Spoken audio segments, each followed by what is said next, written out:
ئێمە خوای تەعالا فەزلی داین بەسەر هەموو قەومەکانی ترە کە شەریک بۆ خوا قرار نادەین هیچ کەسێ ناکەی ناوبەشی خوا سوجدە ڕکوع ئەمانە هەمووی شایستەی خالقن بۆ پێغەمەر دروست نییە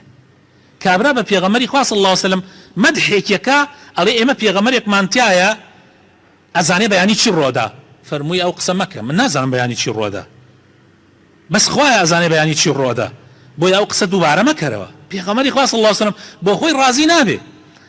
لە حەدیثێکە ئەفەرمێ ئەوەنە گەورە مەکەنەوە زیاد لە حەد وەکو چۆن مەسیحیەکان ئەوانەی کە ئەنوت ئێمە مەسیحین نەسارە عیسای کوڕی مەریەمیان ئەوەنە بەرز کردەوە وتیان کوڕی خوایە من وا پێ مەکەن لا تطروني كما أطرت النصارى عيسى بن مريم پێغەمبەری خوا صلی الله علیه وسلم ڕازی نەبووە خەڵک بڵێ بە قەبری باوکم بەسەری باوکم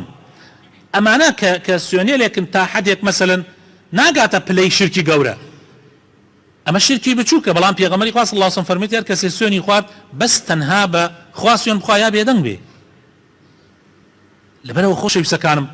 نابێ ئینسانی مسلمان خەلەل لە عەقیدەکەیە هەبێ جا ئەمە خاڵی یەکەمە کە پێغەمبەری خوا صلی الله علیه وسلم ئەم گەنجانە فێرەکە ئەمە خاڵی یەکەمە داوام وایە ئەو کەسانەی کە لە حکوومەتی هەرێمی کوردستان کە ئەگەر خۆی بە براگەورەی ئەم ملەتە ئەزانێ کە ملەتێکی مسلمانە لە 190